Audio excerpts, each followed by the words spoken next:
Hey everyone, welcome back to Travers Talks. I'm Jim Horn, and this is your weekly local news wrap for the week of August 17th. We've got 4 local stories out of Grand Traverse County and Traverse City, plus a national story that could hit close to home, so let's get into it. Let's start downtown. After years of dueling proposals, the fight over the future of the city-owned Carnegie building on 6th Street appears to have reached a resolution. You'll remember the city extended Crooked Tree Art Center's lease there through October of 2027, while negotiations continued over what comes next for the historic building.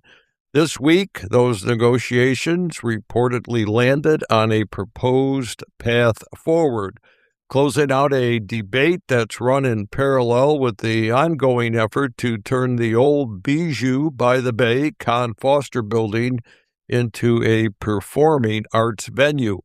We'll be watching for the final details as they really become public, but after a long back and forth, downtown TC finally has an answer for one of its most debated landmarks. Next, a big win for Grand Traverse Bay. A federal judge has ruled that Elk Rapids fruit processor Burnette Foods violated both the Federal Clean Water Act and Michigan's Environmental Protection Act by discharging pollutants into wetlands and waterways that feed Elk Lake and Grand Traverse Bay without a permit. The ruling caps a multi-year lawsuit brought by the Watershed Center Grand Traverse Bay, the Grand Traverse Band of Ottawa and Chippewa Indians, and the Elk Skagamog Lakes Association. The case now moves into remedy and penalty proceedings, but the liability question is already settled.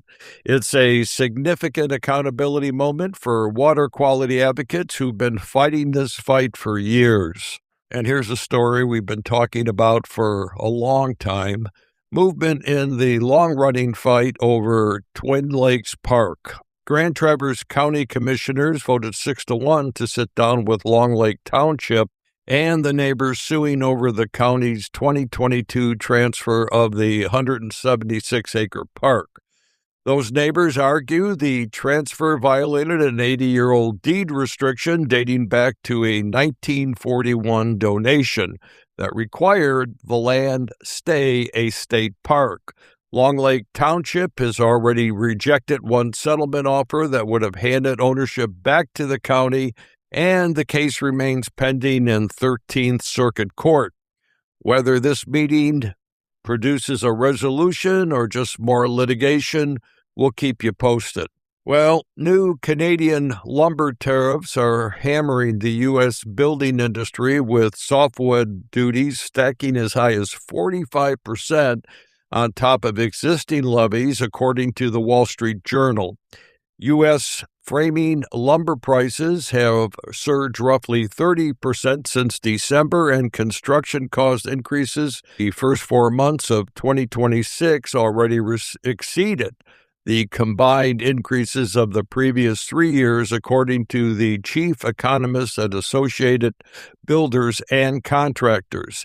The stakes are high because the U.S. imports about a third of the lumber it uses, and Canada supplies roughly 85% of those imports, leaving builders with few alternative sources.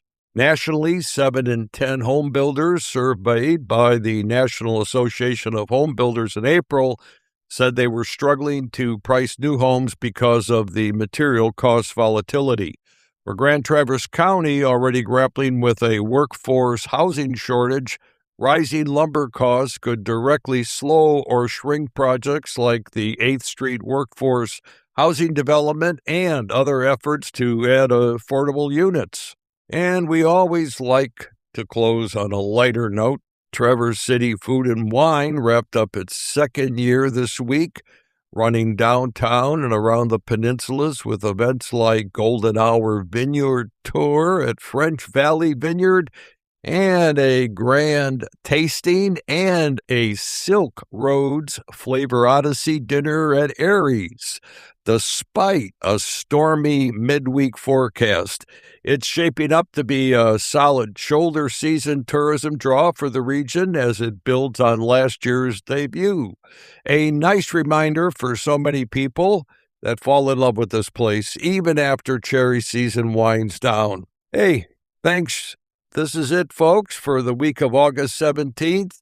Thanks for listening to Travers Talks, and I'm Jim Horn, and we will see you next week.